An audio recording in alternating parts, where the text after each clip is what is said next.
me just double check.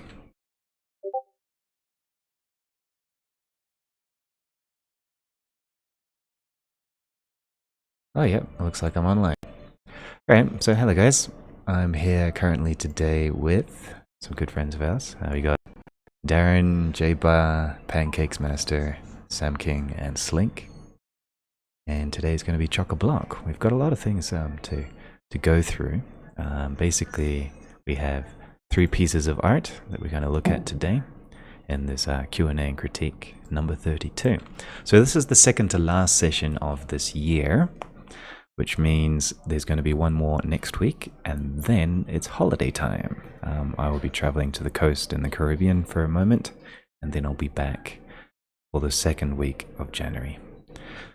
But until then, today we're going to take a look at a very interesting question by Erindale, the host of the server and this chat, and 3 art pieces, 1 by Dog God and 2 by Slinc. So I'm glad you're here, Slinc. We can start with your 2 pieces today. And then I'm going to walk through a shader tip of random animation frame by frame systems, which you can see here, where I'm using a higher frame rate and I'm blending my shader frames and post-processing frames in the actual Painterly effect. So I'm going to just quickly show you how that's done in the shaded nodes. And then on top of that, I have a big project update of the Painterly video, and we can take a look at that. So Slinc, are you ready to share your 2 pieces? Let's take a quick look. Yes. All right. So tell me, what's the context of your pieces here? So, I thought I was like, firstly, the new shadow culture of psychedelics is awesome. That's why I made a candle. Like, the whole thing is real, except the candle. It looks good. Also trained a bit of my compositing skills. And the car is just a car. It's just a car in a dark forest. Yes, at night. And it's snowy. And it's snowing. Hello, Noah. How you doing? Doing good. Liar. Oh, maybe I should start the event actually in the server. Here we go. Maybe. Hello, Viz. Welcome. And Boo Boo. I'm glad you're here. Okay, so cool, guys. Let's open up the microphone. Feel free. What's your guys' first impression? What do you think of these 2 pieces, left or right, A or B? How would you scale it? How do you take a look at it? What is left and what is right? What is left? What is right? A, what is B? This one's whatever's left is right for me. No, Too much Dutch angle on the Audi. On the Audi, too much Dutch angle. For me, at least. Also, not enough. Sorry, I don't mean to criticize. Slinc is really good at art, but it's a little too subtle. Yes, and I agree. I like the taillights, but I think that more of that car should come out if you're gonna make a render like that for me. That's a very valid critique. Yeah, so let's focus on this car at the moment. So Slinc, I like your elements are good, like the light, the red, the trees, the car, the ground, the snow. But now, remember the last, I think it was like 2 weeks ago, where we talked about lighting? Do you remember that class a little bit? I do. All right, right. So, what about rim light everything? Not necessarily. Well, how would you improve it? What do you think is missing here? Definitely something to bring the car out or something. That's right. Because I thought it was like, what is it missing? I thought of like doing everything white and except the car is black, but the forest has shadow too, and the car is falling into the shadow. That's a good point. So, can you dive a little deeper into that thought process? Because I have a suggestion idea that I was just curious where you went. You were talking about making everything else what? White. It's like if everything is white except the car, then there's like basically a negative space where the car is, Then you're like, what is that? And then I get not only drawn to the card because it's in the third angle of the... How is the spiral called? I don't know what... I know it's The magic Fibonacci? math. Yes, the magic math spiral The of the magic. thirds. So yeah. And so when you said, "Oh, if I made everything white," what didn't like? So the thing came to me is this is a snow scene, and if you wanted to do that kind of contrast, where's the atmosphere? Like, where's the powder, the snowfall, the I the like deep blur? Islet. I don't know. But And I was yeah, thinking, if you could go that way, you could definitely go make everything white, but it would have to be atmospheric as opposed to blown out because it's a nighttime scene. Yeah. Yeah. I mean, the angle, like the elements, you've got the elements are great. I think that's a really good concept. The red lights, the headlights, the snow and the trees and everything, the car. These are good elements. You got the 1, 2, 3 concepts, 2 cups of rice, 1 cup of rice, 2 cups of water. You got that concept nice. But as you mentioned earlier, to drive your point home that this is snow and that this is a forest, a dark, deep, mysterious forest, and that this is a car lost in the forest, you need to drive your contrast. It is drifting in the forest. Yeah, he's drifting on the black ice. Yeah, a good driver. Hopefully he doesn't hit a tree. Also, they're like on the car wheels. There's like a smoke sim to make like this. When a car is drifting, there's like smoke coming up. Yeah. But because everything is like so heavy volumetric in there already, so you can't see it. Yeah. So I guess what you need to do is like with these headlamps, you need to, I guess you could say, and maybe with some moonlight, you need to lighten up the forest, and you need to lighten up the snow just a bit, and you need to lighten up the fact that it's snowing or something in front of the headlights. And maybe there's even like vapor or steam behind the wheels or something to bring out the silhouette of the car with the background. Because right now, concerning contrast, it is very dark. But in general, you need to work that a little bit to kind of like drive your point home by throwing in some actual white into the scene somewhere to bring out the contrast. Man, lighting is hard. Lighting is tricky. And also Sam Krug, sorry, not King. I don't know if you can still submit something, but that's okay. We can actually. It's still nice and early. You like some perspective on this? Shoot that it's a lower version, so he sent a higher version one to take a look at. So cool. Yeah, second one's a higher risk. All right. Slinc, did you play around with the right edge, the degree to which the car is in or out of the frame? Yes, I played very much around with it. And why did you? Can you talk about how you ended up with the right edge, kind of cutting the corner off the edge of the car? I wanted to like show you guys that the car is moving and also not moving straight or it's moving left. And when you like make a straight shot, for me it didn't look like very much inertia or something. How it's called, like if you make like straight everything, like so it's 90 degrees angle, well, then it doesn't feel like it's moving fast. It's just like car. Car, yeah, parked car. Yeah, you're right. Yeah. Maybe some motion blur would have helped as well. Snow streaks. It's a lot of things you could do. It has motion blur, like the wheels are motion blurred as fuck, but with too much motion blur, you wouldn't able to see the car clearly, and I didn't like that. Mm-hmm. Yeah, it requires a lot of lighting and contrast there. All right, interesting. So I'd like you to, I would love to see you rework this a little bit, if you want. I mean, like for example, with your compositing here with this candle, like when I first saw it, I thought it was a photo, which it is, but you composited the candle in really nicely. Like the imperfections on the car. Yeah, I like it. I like the glass that you made and everything. Like, you have good rendering skills. Now it's just applying it to an actual composition. It works well. But you're doing a good job. Like, you certainly have your skills there. And the Thank you. details. So just, it's time to just get the That's the wrong button. lighting. On the candle, I'm kind of curious what that looks like without the photo. Like, what is the candle? I mean, obviously, compositionally, it's good, and it looks like the photo. But I think your brain is probably filling in how realistic that candle is, right?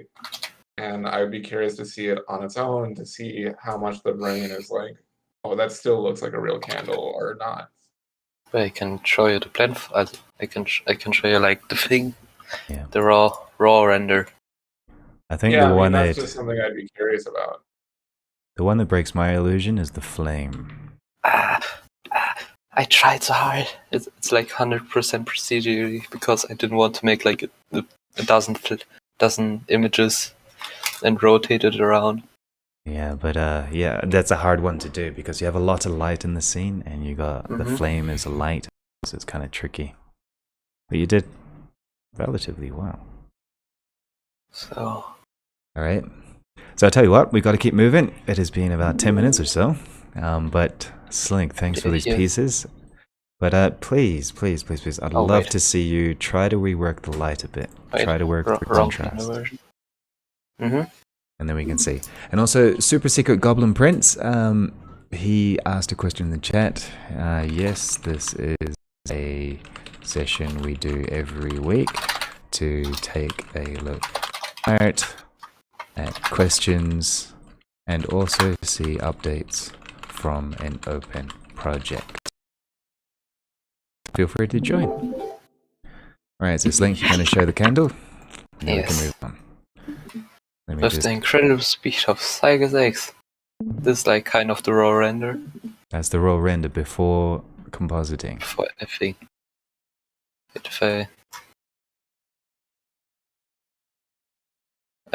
use like a basic kitchen HDRI from HDRI Haven. Yeah. We've Then, all like, been there. Often there. Then like a basic light because you can wait. Where's the table? You can see that Oh, here's like a big area light. Here's a big window in the left. So I make a big So you area light duplicated the place light. there. Yes. The Then- flame looks better in the post. Wow, it's inside Pretty a cube. cool. I mean, and the candles all the geometry is all procedural. Yes. Yes. That's very cool. Yes. That's pretty Like, impressive. It's I mean, a it's node really hell, cool. but yeah, Yeah. It's actually kind of So- simple. it is like let's go through nodes. So Does it take long to compile? yes. Yeah, I guess so, yeah. It's one of my So downsides at Where Eevee. have you been? Oh, good. Just a bit small talk to compile. There it is. Volumetric. Yes. Gotcha. Ah, There it is. Nice. Nice Eevee render. Good. So we basically start with a gradient texture here. Mm-hmm. Then we deform the gradient texture, so it's like making an oval Okay. oval shape That's cool. You stretch it out. You taper it. with somehow vector math, like basically magic for You me. multiply in the XYZ, right? Or you multiply. I like. So we have this. I can't remember how I did it, but somehow I did it. Oh yeah, I see it. You multiplied Yeah. the gradient in a linear with the positive and negative, and then you multiply them and with the XYZs. So, and then you combined it again. Gotcha. Basically not that. And then it's also Animated? yes, Oh, that's cool. Oh yeah, it looks nice. noise, and then this magicary. Oh, that's the Please animation don't ask system. how it works. Okay. I don't know.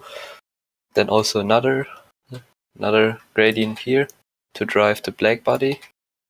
So got it's three like of them. has a spherical gradient from blue, yellow, and then red at the end. Gotcha, for the height of the temperature. Yes. Very nice.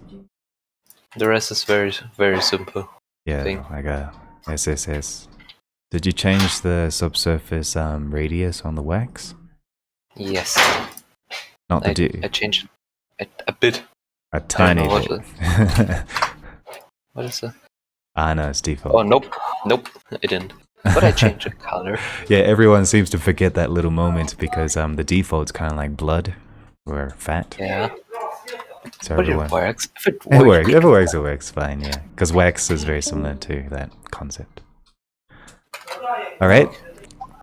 Cool. So thanks, Slinc. Let's move on to the next piece. So Sam Krug, what's the context to your art piece today?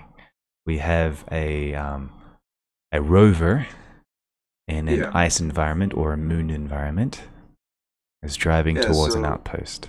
He steal that from me. It's very No, I nice. didn't, dumb. So yeah, the idea was, so this is actually so nice. created as a test for basically my workflow for importing some height maps from Mars terrain data. Oh, I saw you work on this the other day. Yes, I remember. Yeah.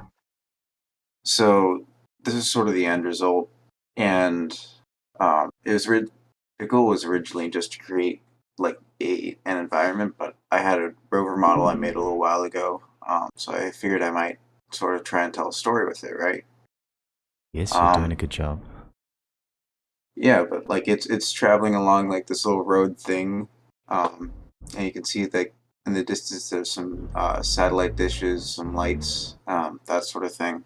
So I wanted to make it feel sort of lonely, but also make people understand there is some civilization that isn't directly in the frame. If you can kind of understand that. Yes, I can. This is a really beautiful piece. Nice work. Thank you. So actually, Yeah, that's really cool. I think that looks. I think the only thing. I mean, I think it's really nice. The only thing that looks a little bit out of place to my eyes is like the dust cloud is too much, maybe. Yeah. But it's like a really nice piece. that is beautiful. Yeah. Thanks, man. Did you model the truck? I did, yeah. It actually has a full working suspension system, which is pretty neat. Yeah, you did an excellent job there as well. Thank you.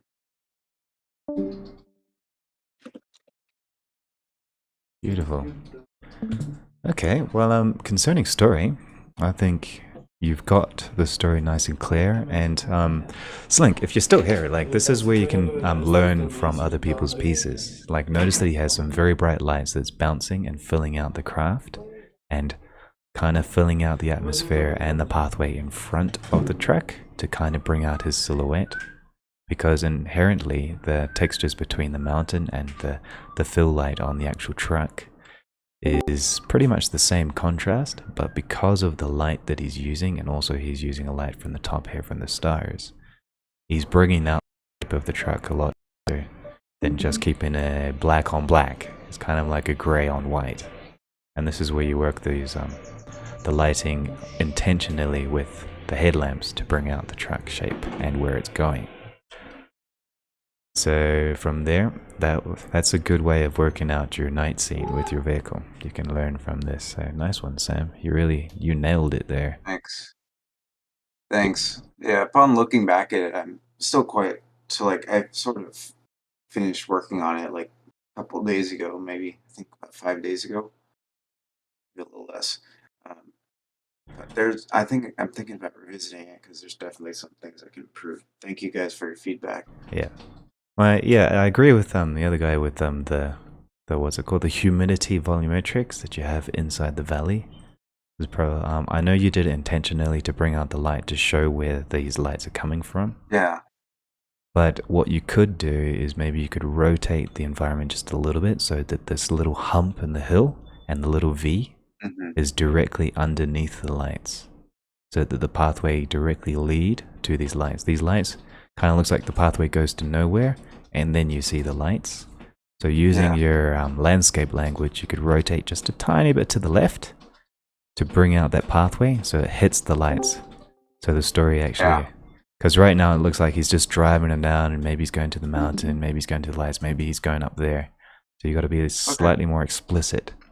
And maybe you could light the road up with some like markers or something instead of using the white fog. And then from there, you'd use probably a bit more like a particle-based fog or something with a bit more shape onto the lights, specifically the whole entire valley. That would be my general, like you're leading the eye based on the humidity fog, but at the same time, it's kind of like a desert, or if it's Mars or a foreign planet, because of the high humidity and the fog kind of makes it feel like you're on Antarctica. But then if you're on Antarctica, then where's all this dust coming from? And where's the sheen of the snow, right? So it gets a little bit confusing. At first, I thought it was Antarctica because of that. Huh. Okay. Yeah, like, because the dust is... I mean, like, the dust is kicked up by the rover because you can see it. It's... Yeah, exactly. That's why I knew it's like... It's all, you're on Mars or on a foreign planet or you're on the moon or something. So in that case, humidity is kind of... humidity fog is a very rare thing to see. So you're going to have to work with your lighting a bit more about where the path is going to kind of not confuse the user. But that's my only critique. I think it's a beautiful piece. Really well done. Thank you. I love the detail of the tree. Yeah, I think it's awesome. I mean, like this, the sky is really cool too. I don't know. It's definitely nice. Yeah. Thanks, guys. All are very kind. All right. So I'm going to just check that to see if Dog God is here. He is not. So I guess we can leave his critique of his art later. But he made like a mandala effect with these dots, which I thought was really interesting. But we can take a look at that another day. And since Erin is here, you've asked a very, very interesting personal question, and I've actually spent the last half an hour before this meeting preparing this question and the answers, and I've done it in multiple steps with points and bullet points and everything. So, Erin, since you're here, would you like to explain the context of your question? I'd love to hear your basis for why you were asked this question. But before you begin, I'll just read out the question. And it is, what is the process for self-critique and how do you watch out for getting emotionally invested into bad ideas? So Erin, are you there still?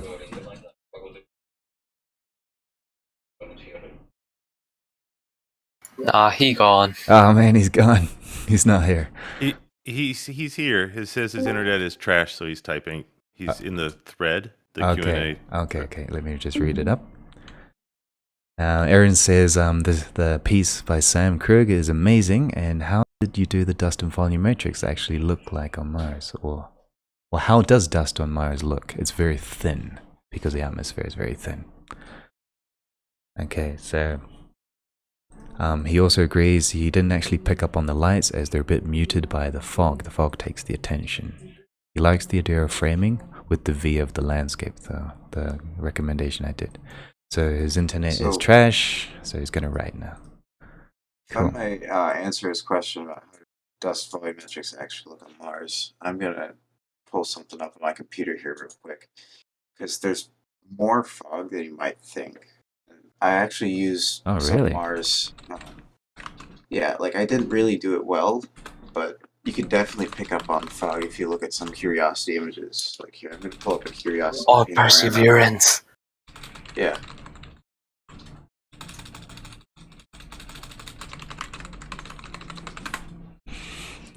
Alright, so I just said to Erin that I'll read out his answer when I start explaining the question. People are typing. Interesting about the fog on Mars, though. I actually did. You're quite right there. Let me take a closer look at the history. I could have definitely done it better, but like this is from a Curiosity panorama, and you can definitely see that after, like these mountains are pretty far away, but you can see there's a bit of fog on them. Atmosphere depth, like the weight of the atmosphere. Mm-hmm. Like, it's not humidity fog, really, but it's something about the atmosphere that makes it, like, it's a lot less dense, but it's still decently foggy, which I think is pretty neat. By the way, Mars is my favorite planet. Just fun fact. True. My favorite planet is Earth because I can live there.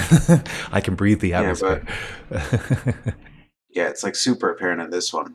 Oh, Yeah, but Earth has humans on it, so that's a major minus. Well, yes, but actually, but do you have internet on Mars?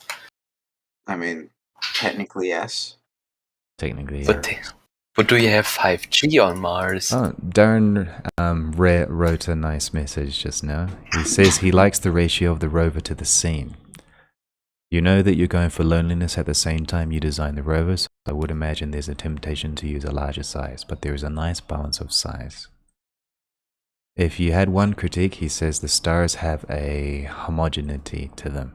If it's outer space, maybe consider streaming some space dust or nebula across them. Yeah, no, I definitely need to improve the stars. Yeah, stars are a tricky one, right? Valid critique. Yeah. It's actually kind of silly because I have some pretty good procedural star maps, but I decided not to use them because I'm kind of a dum-dum. And sometimes you want to get the job done, right? Yeah. And that's perfect. Too lazy to pen stuff, so I just write it myself. But yeah, thanks, Darren. All right. I'm going to mute myself for a little bit. Okay, cool. So I guess we'll get back to the question. So Erin is still typing, but I'll give you guys a quick introduction of how I'm going to answer this. So basically, I kind of split up. The context for my answer is obviously a very personal one. So I am very self-critical, but at the same time, I'm a very, I guess you could say, positive person. But I also have traveled around the world a lot. I study a lot of theology and philosophy and world history and alternate history just for my own pleasure, I guess you could say. So my context is my answer is a very philosophical one. And also with a tiny bit of neuroscience. I love scientific papers. So basically, when it comes to self-critique, we have a tendency as an artist, well, I do, to kind of like work on a project and I hate it when I finish it. I get kind of depressed when I finish projects because I usually don't like it. But then I always get, after a little while, I get very elated from my projects at the same time. I thrive on critique. I thrive on these concepts because through life experience, I guess you could say, my answers will be based around that. So Erin has answered his context, and now let's take a look.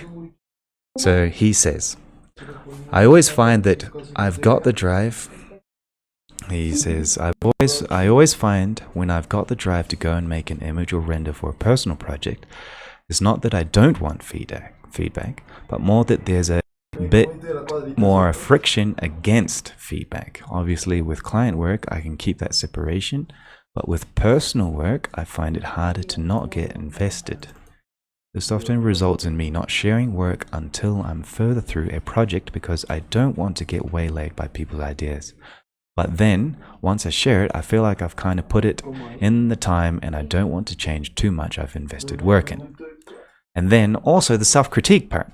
I find it hard to not either be surprised at something going well and really liking it, or on the flip side, being super damning about how utterly terrible it is. Generally, I can't look at finished work for a while.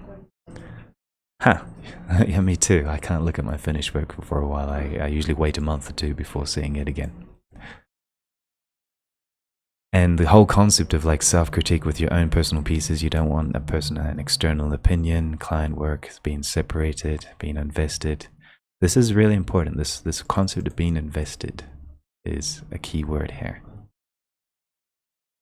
And the flip side of like there's pros and cons. That's another key word that we're going to take a look at. All right, so thanks, Erin. Thanks for the context. So let's take a look at this. So you know a little bit about my context, and I understand a little bit more about your context. I can identify with you, except for me, I get really invested with client work, so I take client critiques very seriously. So I also struggle with that too. So this is how I kind of deal with it in my own head. Take it with a grain of salt. I don't recommend this to absolutely everyone, but this is what has helped me. All right, so I split it up into 4 things. I understand that the cognitive biases, that we all have them. We have cognitive biases. I also understand that there are some things that I can gain by letting go of things that I'm critiquing. The other one is understanding that work is work, even with my personal work, and that my feelings are reactions, so that I need to be pragmatic. And then on top of that, self-critique is a concept of weighing pros and cons. It's problem solving. So if I understand that when I'm doing self-critique, or when I open my projects to self-critique or critique from others, I am opening it up to solving problems. So let's take a look at these cognitive biases. You mentioned something about investing.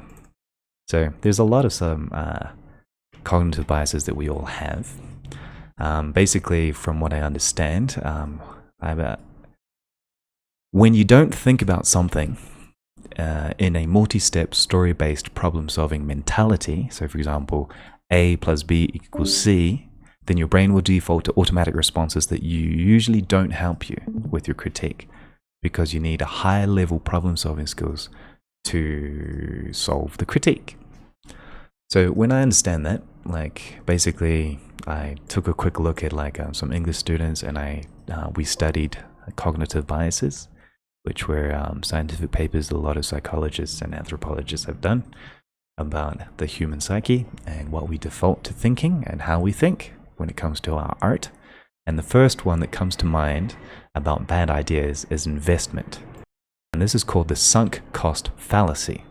So the sunk cost fallacy is that I will always want to hold on to an investment, even if it's a bad idea in the present.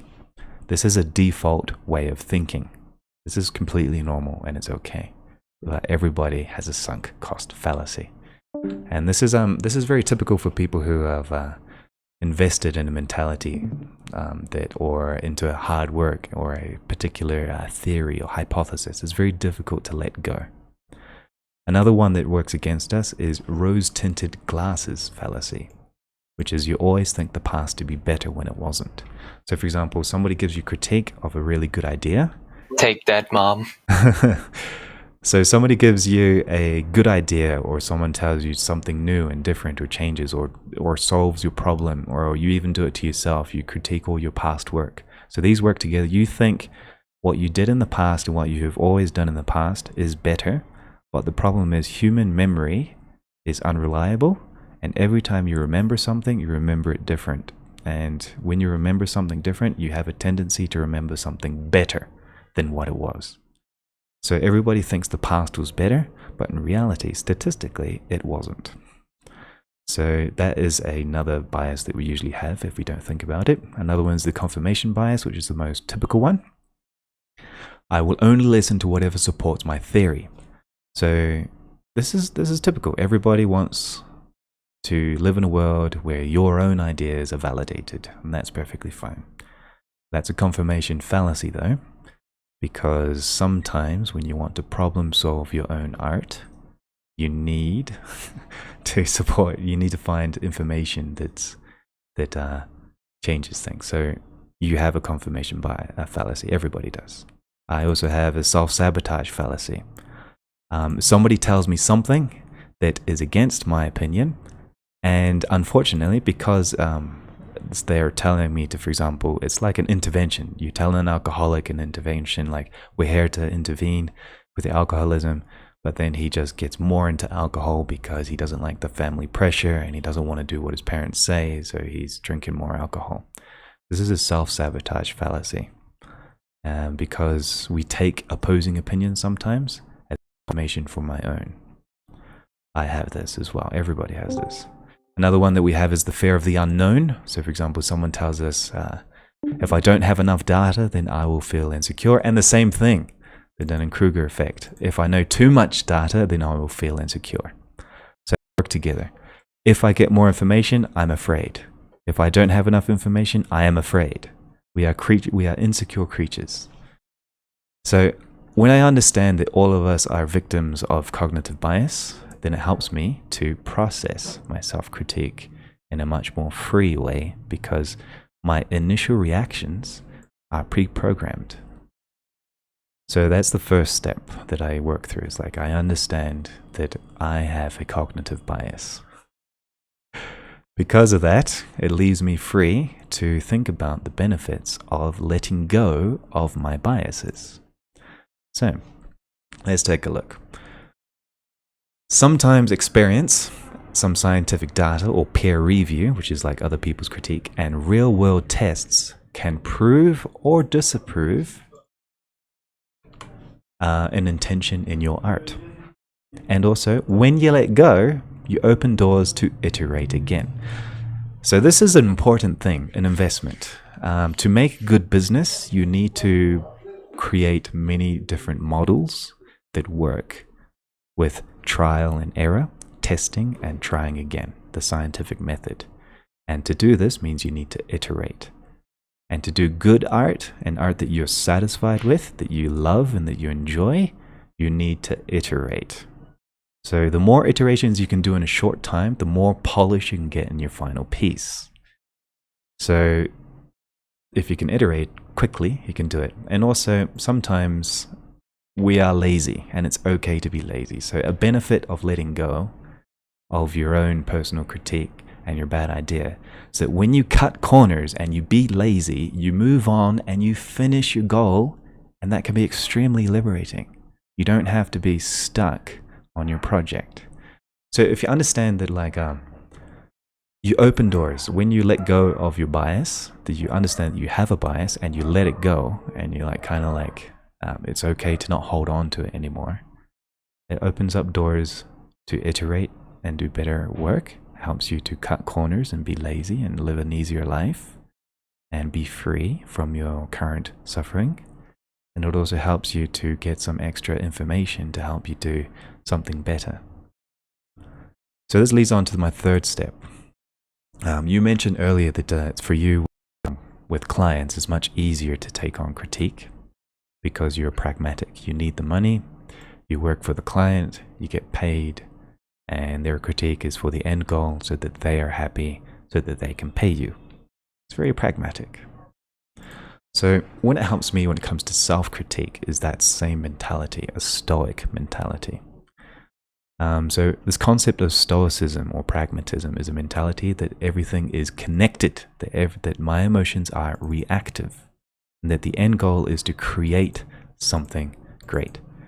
So what is stoicism or pragmatism? Let's take a look. And let me just check in the chat to see if everything's okay. Yep, all things good. So being stoic or pragmatic means that the end goal and the method is more important than what I feel, how to act and be concerning external factors, instead of feel and experience at the mercy of external factors. So it's a fine line, right? You can have your philosophical life experience where you're kind of like driving for hedonism. You want to avoid suffering. You want to be happy at all costs. You want to make sure the world is a good place and that there's no suffering and that everything's okay. Or something a lot more solipsism, which is kind of like you are alone in the universe and your reality is whatever you perceive and the world is how you think it is. Whatever you think is the truth. But in reality, everything is connected and you only have control about yourself. And you can react to how the world is, right? So you got to think of something a bit more pragmatic and stoic to stomach self-critique, which is an interesting concept. But when you have a mentality that's slightly more pragmatic or stoic, where you have to be and act according to external factors instead of feeling them and experiencing them like a victim or being a passenger or trying to be a total control freak of what's happening in your reality, with that mentality, you can define that feelings are but reactions, like nerves to pain or pleasure. They are not your cause for motivation. If you base what you do on if you wait, let me just make it a bit more easier to read. If you base what you do on how you feel all the time, then you won't be able to create or do creation or to will creation. You will be at the mercy of the elements. So in a concept, as a creator of art, we are like trying to be gods. So in this case, you want to be agnostic to the elements. So if I am victim to how I feel all the time, and my feelings are reactions to external information, then how will I be a true creator? A creator is agnostic to the elements and he creates regardless of how he feels. So an artist creates even in suffering sometimes. So it's okay to feel bad. That's the concept. It's okay to feel bad.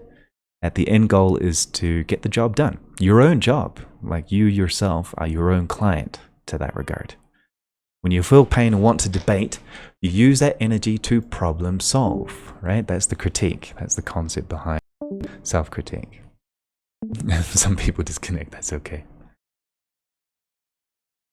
So in this case, why and how? Why didn't it connect? Do I need to connect? What am I doing? The pain only makes you feel alive, and at the end of the day, you want a great piece that speaks to people or manifests to you. That is it's good to feel. It shouldn't get in the way of doing. So you bite the bullet and you iterate the art even more. You take it in stride as part of the process. You try again. If it doesn't work, you try in a different way, in a more informed and better way. The scientific method. You feel, you do, and you be. So it's kind of like if you have a pre-thought out philosophy, it helps out to eat up critique like food, and you can grow from it. So that's something that helped me. That's the concept of understanding that everything has a reason and a connection. So as another example, if I'm critiquing myself, I can understand that there must be a reason. Why am I critiquing myself? Is it because of some extreme circumstance? Is it because of the data that I think? Am I hungry? Am I tired? Did something say something terrible that hurt me in the past? Or is it because I have no friends who are positive for me? Or am I in a harsh family environment? Am I anxious about the future? Do I have enough money to pay for the rent? Is that why I'm critiquing myself? Or is it because there's actually something wrong with my art piece? Is it terrible? How do I want to actually improve something that I don't feel is quite right? So what are the cons and pros of having this critique? What can I do? What kind of solution am I looking for with this critique? What is this critique working against? What type of problem is this trying to solve? So weighing the pros and cons of critique is my last step after having this kind of philosophy, I guess you could say. It can help me work it through. Whew. So a lot of people disconnected here because this is a lot more philosophical, quite artistic, but that's okay. So Erin, I have a question for you now. He's writing.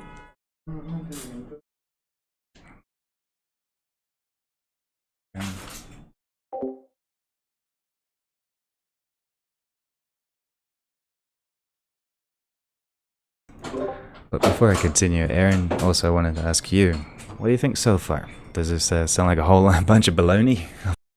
Take it with a grain of salt. This is just my personal formula, I guess you could say.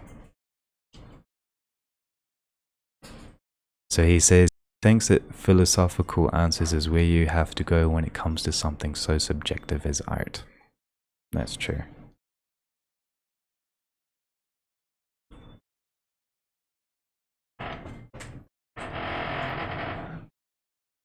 So I have a question for you guys before continuing, if you want to open up the microphone. How do you deal with self-critique? I mean, it's bad. Like, I have spent my whole life like kind of talking shit about myself. Like I've always been really harsh, and this extends way beyond art. This extends to like my academic history and like how I perform on like a test or something or a homework. And I've just always been, I'm only like sort of trying in the last year or two to learn how to not just be self-loathing and like say I'm terrible, and it's really hard for me. But anyway, so self-critique and that's positive and constructive is something that I'm like in the process of learning how to do.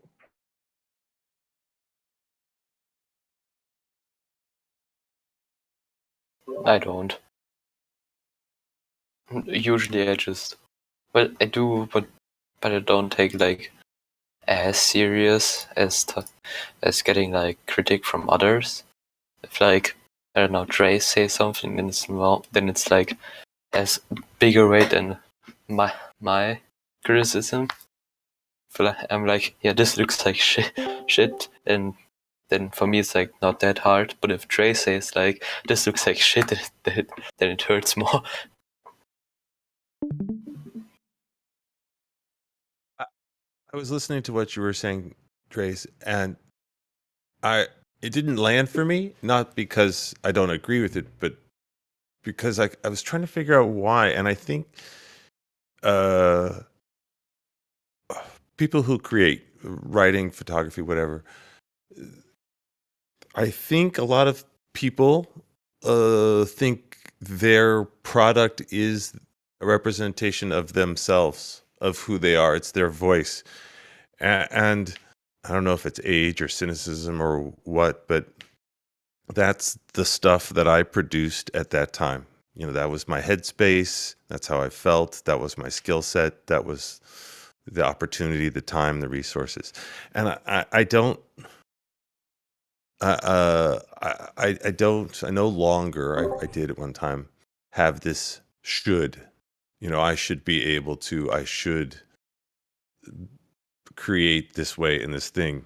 You know, I'm new to Blender, but not new to creating, and the act of being frustrated and living in that it doesn't turn out the way I want it to turn out space is, you know, the difficulty of creating, because it, you know, if we could just all blink our eyes and have whatever creation manifest the way we wanted, then we would, It'd be you know, it wonderful. would be rainbows and rainbows and unicorns, and we could all, you know, connect and share stories, and some of it would be people would like it, and some people would not be their style, but it would all be perfectly manifesting from who we are. And I think that gap between what we want and whether we think we're supposed to be able to do it and what we actually produce is where a lot of the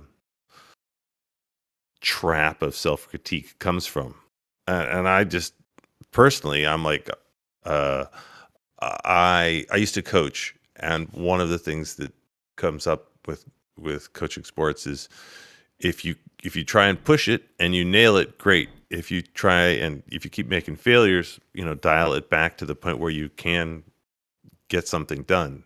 That's And right. for me, that's how I move past that gap that I'm talking about, the what I want it to look like versus what I'm able to produce in that time period of my life. Cool. Yeah, you're on the other side. I like where you're going. Because I had some follow-up questions actually, and let me just read Erin's response. He says, he thinks it makes sense. He likes the whole feel of my first response, to put it to one side as a cognitive bias, and to try to find more impartial criteria. And also needing to iterate faster at first is something he struggles with. He needs to definitely get more of a habit of iterating early in a project. He used to do this a lot with 2D, but he found it harder to do with 3D. So now he's critiquing the critique paradigm. So Darren, actually, I like where you're going with the concept of like you understand that the situation at the time of your art and how you're critiquing it is like you had like a certain budget, you had a time frame, certain tools, certain abilities at that particular moment, and you understand that, and you understand that because of those factors, it's just the way it is, and it's okay. So you don't have too much self-critique there. Or even I was in a bad headspace and I didn't have much time, and I produced, you know, what was expected for that time, or I produced you know, reasonably or even worse than whatever was happening at that time. And yes, and then that it is okay to produce something and then produce again and produce again. and to what Erin was saying, the speed of the iteration for me has to do with dialing it back. There's that. I assert that every artist has that point where they're like, that thing right there, that 80-20 rule, that little ear, that corner, it just is taking all my time, and it's not working. That if there's no momentum, go find something that gets momentum, and then go back to that thing. And that's, it's not that I am ignoring the critique. I'm asserting that whatever is wrong is wrong. It's that I can let it sit there and not eat me up, and go work on something to feel effective, to feel successful. That's right. I actually wrote that in one of my answers to one of my own questions here as a follow-up question. Basically, what you're saying is into tiny little tasks. You're really on point there. So I understand though. One thing that I wanted to comment on it that you said, Dre's, that really, really hit home for me was that, like, I get, like, practically despondent when I, like, finish something, because it's the hardest part of a project for me is, like, starting that project. And when you're in it, it's like, it's great, for me. I don't know. You love the process. When you're like, I need to start a new step, and it's not like a clear, this is part of everything I do in my life. Like, if you're like starting something and it's a question of like where you're gonna go next, it's I call it the activation energy of getting started on that is so high and so hard, and it's just like, it pushes me down, and it makes it really hard to start on something because it's just so hard to get over that initial hump. I know that I don't think this is a unique thought, but it really applies to me.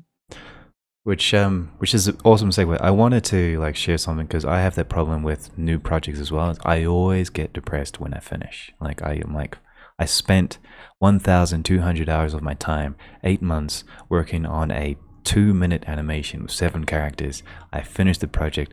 Then what? Right? I still have all my other clients and right? Yeah, exactly. It's like, what do I do now? Like, my life is done. I don't do anything. Like, there's nothing else. And this is an exercise that I've been practicing to help me with that, is that a spoonful of sugar helps the medicine go down by Mary Poppins from Disney. Anyway, critique with a sandwich of praise. So for example, I don't like the project that I spent 8 months of my life doing, but I critique it with praise. And that's like making a sandwich. I say like, I did an amazing job. I animated 7 characters. I rendered this in Eevee. It was a 2-minute animation. I did it in like 30% of the actual budget of a film budget. I did an excellent job. I directed a couple of people. Really awesome. Yeah, the animation could have improved. Yeah, the design of the characters could have improved. But in reality, I did the best that I could at the time. And the renders turned out really nicely, and the client was super happy with the project. And even though it took a long time, it was actually quite reasonable considering the manpower that I had. So good job, Andres. So when I critique myself, to kind of help me get motivation again, is if there is no sugar in my self-critique, then I make it up myself. The phrase of like, it's good here, but it was bad there, but it's also good there. Like good, bad, good. Gratitude, this gratitude concept with myself really, really helps me to push through, and it goes a long way. And when I understand that my problem solving is not actually harmful, if I actually focused on why I critiqued. The critique is actually part of a game, and it's kind of like a concept of me wanting, an evolutionary concept of me wanting to push forward to make things better, and that's okay, to solve problems. But to make it more like a game, what's the difference between games and real life? Games reward you with your effort. So when you gamify your life with gratitude, celebration, then it makes it a bit easier to work through the challenges of your own self-critique and sometimes your depression with your art. Erin, something else. Let me just read it. He likes, like projects fuel themselves, but to go from having that push from behind to suddenly needing to provide the impulse yourself is really hard. But he thinks it gets easier with practice as well as when you're doing the client stuff. Sometimes the clients becomes the impulse energy. Yes and no, yes. So let's move on to my next question. I was like, okay, so now I know what to do. Like my other question was, answer was, after finding out that I find a bad idea or I accept the critique, what do I do now? So Darren, you said a very key thing, like breaking things up into tiny little tasks. The other answer is like, okay, so now I know what to do. You know, I have a critique. I'm using the critique as a problem-solving energy. I'm using the feelings of my, I have a strategy with some gratitude about my self-critique, and it's okay to feel it. The feeling is useful to be a motivation. And it's okay. I can be detached from this lack of motivation, I guess you could say. But now what do I do? How do I work against it? How do I fix? Now, Andreas, I want to jump in here real quick. Sure. Okay, now I know what to do. I know what to do, which is I didn't see that thing that was wrong with my piece.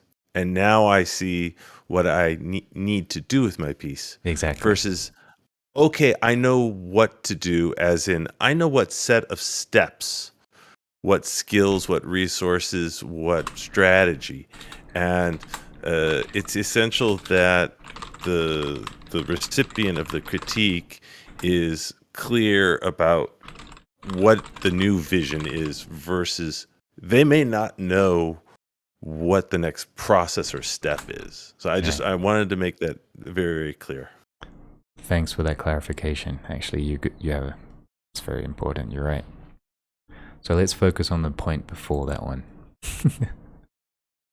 If you know what's wrong with your piece and you're listening to your critique and you understand your biases and you have a philosophy or something, you got to think about, okay, so what I do is I work on a strategy to remedy the basis of the critique. Why do I have the critique?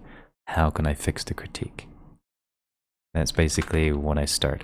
Why do I have the critique? And then how can I fix it? This is the same process that I do with my clients. Why are they not happy with? How can I fix and make them happy so I can get paid? Why aren't they paying me now? So what can I do so that they can pay me? It's basically that process. You know, why this? How can I get that to solve this? The other step that I do is I don't beat myself up. Everything I did and learned was only gained territory. The same concept as gratitude. Everything I've done in the past up till now was not a failure. It never was. Nothing is lost. I've only won. Everything is useful. All my experiments, all my tests, what I do, for example, is I take screen captures of everything I do and I share them to my Discord server and to my friends and to you guys. Every day, every week, I'm starting up a blog. Since when have you a Discord server?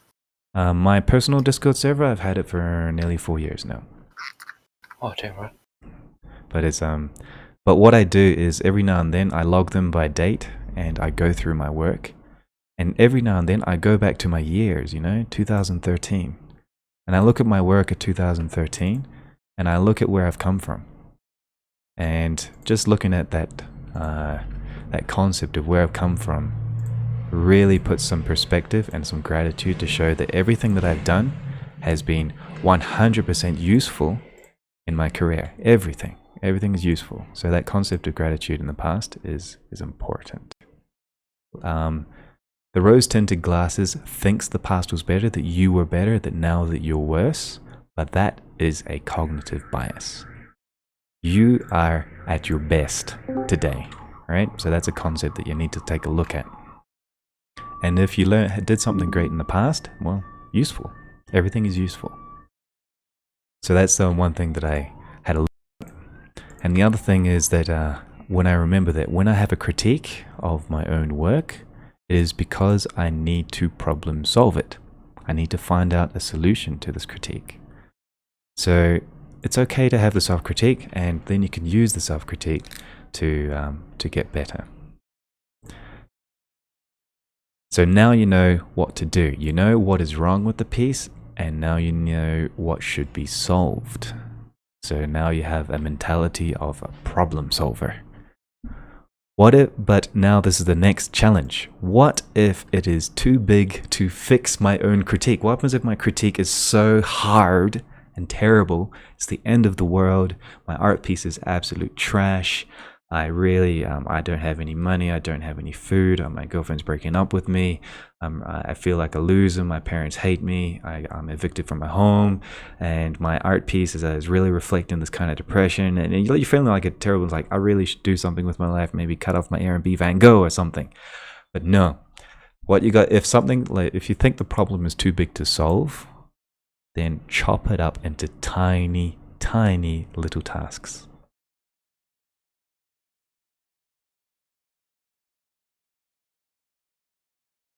All right, this is what you mentioned earlier, Darren, which I really like. Hey, June. Focus on the little tasks until you are out of the rut.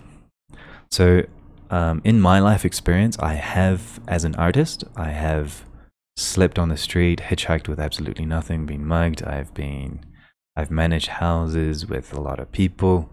And I have taught English and biked 3 hours a day, 6 days a week to teach English, and through sun, rain, and come what hither.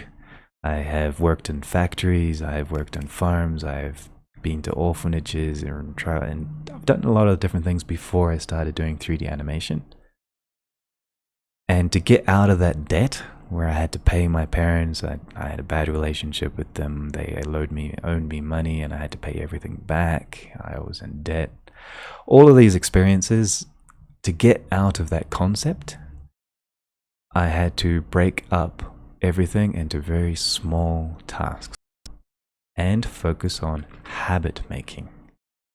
So sometimes self-critique is about a bad habit. Maybe I have a habit of not iterating my projects nice and early or maybe I have a bad habit of no pre-production, and I just start the production and I have a bad plan and a bad execution. Maybe I have maybe my big project is like I need to get a visa and get to a country and get a job and get a portfolio and meet some animation directors to make my life work. Maybe it's too big, so you focus on the small things. Today, right now, in this hour, today, I need to get out of bed, brush my teeth, eat some food so I have some energy. If there's no food, get some food. If I have no money to get the food, get some something to buy the food, or a temporary job that gives me a part-time job so they can cover my bills, so I can get the food, so that I can get the energy, so that I can create. And what can I do today? Well, maybe I could focus on my CV. Maybe I could focus on really, really, really small tasks.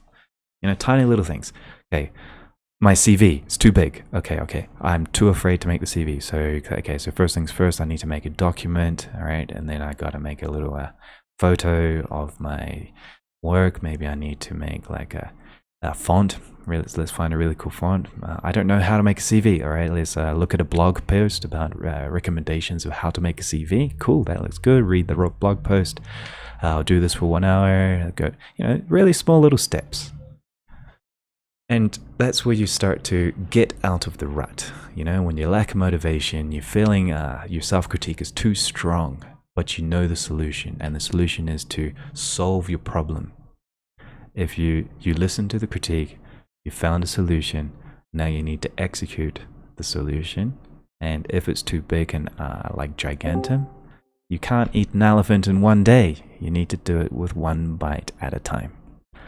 One step at a time. You can't walk a kilometer in one jump. You have to take many, many steps to walk the kilometer, right? It's kind of common sense, I guess you could say. But now we can focus on the next thing, which I taught my students, is focusing on habit making. So if your self-critique is a bad habit, this is where you start to play at the interesting game. So Erin says, this is all great advice. Finding the step size that you can take to walk forward is applicable to any area of life. Always do this to drag myself out of creative block. He always does this. Good. Yeah, me too. Today was one of them, actually. I didn't want to get out of bed, but here I am. So good. Good, I'm glad you guys find it useful. Darren also says, everything I did and learned was not only gain territory, nothing lost, only won. Everything is useful. That's gratitude by Drace. Everything was useful, even that awful garbage I made, because now I know I don't want to do that again. Good one, Darren, yeah. If I could weigh in here. Sure, Sam. Just quickly. So I think this kind of relates back to the self-critique sort of thing. Definitely ties in with motivation, right? Mm-hmm. So at a certain point, you're going to start comparing your work to work of, for instance, like big studios that work on movies. Like I could use a movie like Interstellar for example. I do a lot of black hole stuff, right? Gargantua from Interstellar is definitely an inspiration. But one difficult thing that I've noticed is that when you are comparing your work to the work of a big studio, like I think it was Double Negative maybe that did the VFX for Gargantua. I don't know. Maybe it's Digital Nomad. I think it started with a D. Anyways, there's a point where like they have resources. Isn't it? It was D-Neg? D-Neg, says Erin. Okay. Yeah. So they have resources that you simply don't have. They can perform simulations that are much larger than anything I can do on my computer, right? Mm-hmm. And I can get maybe 90% there with some tricks and stuff, but it will never be as high quality as the original. I think learning to recognize that is definitely part of the maturity of a computer graphics artist. Like I see, yes, and whatever. You get what I'm saying, right? Yes, I do. And trying to learn how to recognize that there is a limit to how much you can do, and trying to just work with what you got is definitely something that takes a bit of time to learn. And it makes when you do something that's actually like pretty remarkable, it makes it all the more rewarding. Because you can be like, hey, I did this and a big studio didn't, right? Mm. That's kind of an abomination of words right there. No, I Sorry. that fathoms to me actually, because you're right. Sometimes your context is completely different than the work that you self-critiqued and compare yourself to. Understanding that context liberates you, because they maybe had 10 different computers rendering 24/7 for 3 weeks with data sets of gigs and gigs of data, which your personal computer just physically cannot do. Yeah. But you made it work to some other degree. Maybe the quality is less, but you did great with what you had. Right, so it's your concept of like understanding that their context is not your context, but you have a context to be thankful about and proud about, helps you to push forward, regardless of that comparison with people or teams of people who have done work that you aspire to. Yeah, and one thing I've noticed as well is that once you get to the point where you're starting to compare your work not with to work that's not done by other individuals, but done by a studio, that's something to recognize as well, right? Because that's a significant. You're comparing work done by one person to work done by tens of people. That's right. Sometimes even hundreds. Yeah. You're right. But that's just once you get to that stage, it's important to recognize how much you've already done and the quality of your work as it is. Yeah, that's it for me. I highly agree there. All right, guys. So I'm just like, am I competing? I'm only at like the point where I'm like, am I competing with people in this server? Like, is the artwork I'm producing even remotely comparable to the stuff that people in here are making? Because I mean, this group is just so, like praise can be kind of useless, but this group is just so wildly impressive. And I didn't even know about like proceduralism, and then I got introduced to it, and seeing all this work, it's so cool. So I'm like, I think I really appreciate the idea of like, when you start comparing yourself to the big dogs, like of course you're gonna fall flat, but it's also an achievement to even be thinking about comparing yourself to them. So I think that that's a good point. That's right. Erin also adds, not even comparing against big studios necessarily, but just looking at individual artists, like what you just mentioned now. Finished work on social media, it's easy to forget that you only see the polished compared to your own work in progress. Also, people who have massive creative outputs are often long-time professionals who cycle through posting older projects alongside their new work to maintain activity on their social channels. For example, he followed a person at university that he found super intimidating because she posted drawing every day, but then he found out that she only actually does one piece for one or two pieces a week and reposts work from her last 25 years of a career. Context is everything. Context is king. You're right. So understanding the context of everybody's story, the animation studio, the person who did the work in the studio, the person's trajectory in their career, even the techniques of how they used, like for example, you can think, wow, there's so many trees. How did they model all the trees? And at the end of the day, they were procedural with some parameters that a whole team of people worked together on. Then you start to realize the context of your comparison might be completely, you're probably suffering through a cognitive bias of self-confirmation,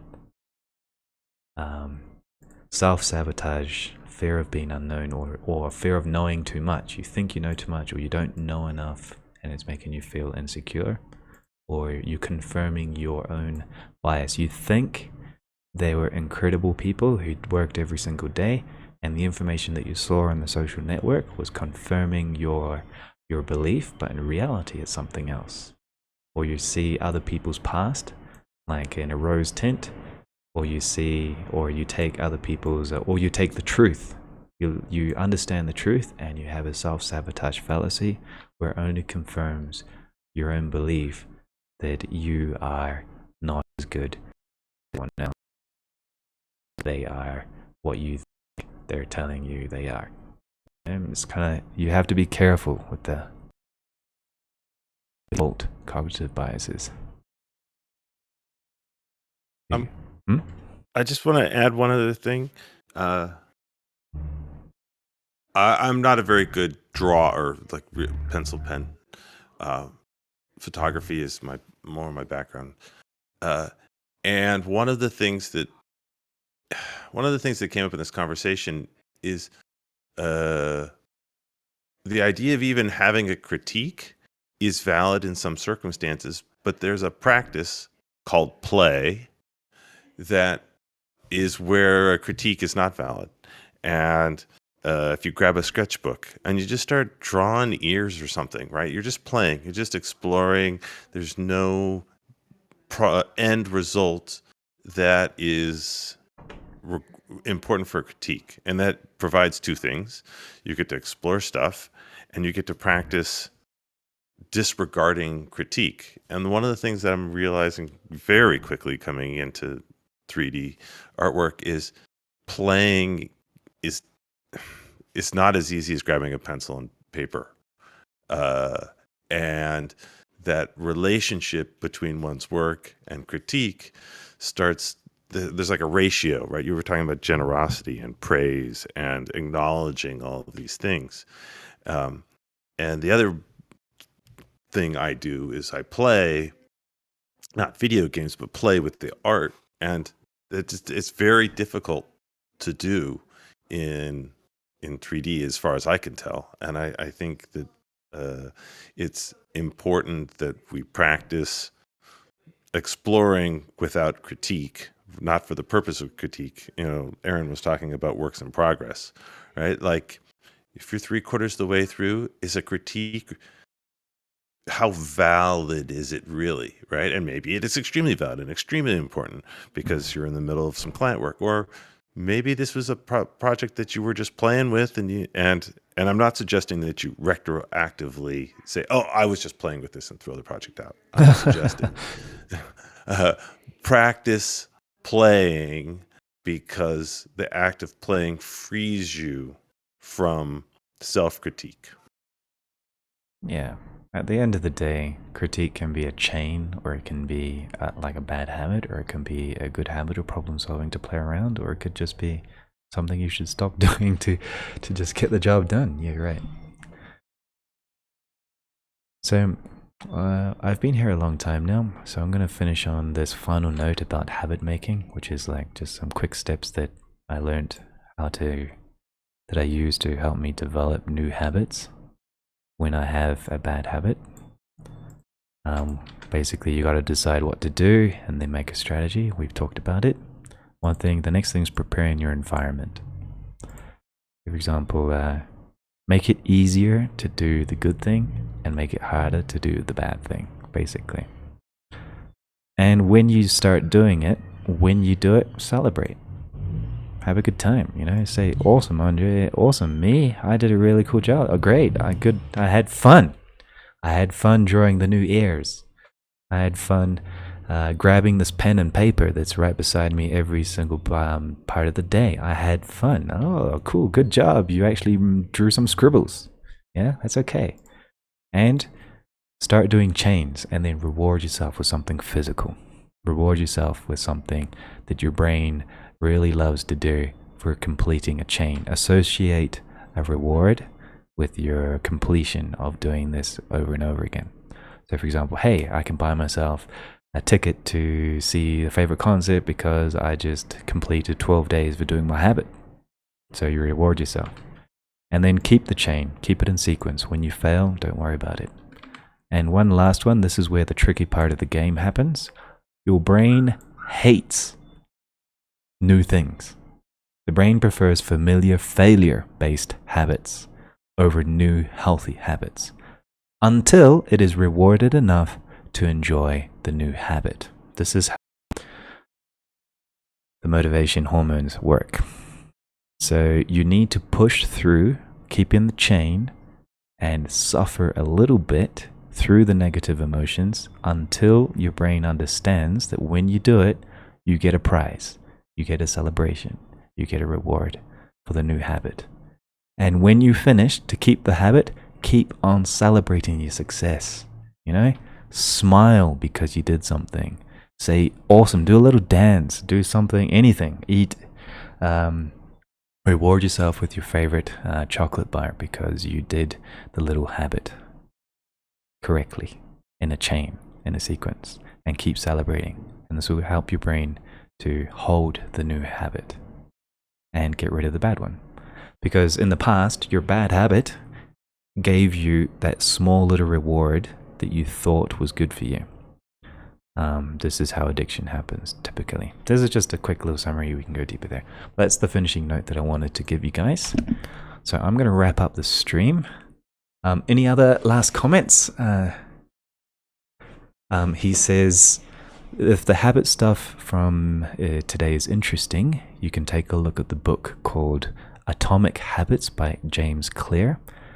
It's a good explanation about how to build habits, which is, I haven't read that one, actually. No. Cool. Anyway, guys, so thanks for joining today. I hope it was interesting. And I guess next week we can do... Next week is the last week of the year. I will give you guys an update of the Painterly project, which has massive updates to the shader and to the pre-processing and to the actual world. And we can carry on from there. And then it's a holiday over New Year's. but basically the project's starting to look like actual everything. So it's coming on, coming on. So I wish you guys a beautiful Christmas and happy holidays and good luck with You it. too. And hopefully today was constructive. I hope you enjoyed it, and I'll see you guys hopefully next week or next year. Thank you, Dre's. I actually enjoyed participating in this. I don't usually get to because it falls squarely during work hours. So it's nice to get to do it during non-work hours for once. It was a huge honor to have you share your experience and your opinions and your struggles as well. I appreciate that. Pleasure's mine. And also thanks. Thanks for taking the time, man. Yeah, thanks for sharing your art as well, Sam. Thank you. And thanks for your good question, Erin. Keep them coming. They're actually quite good.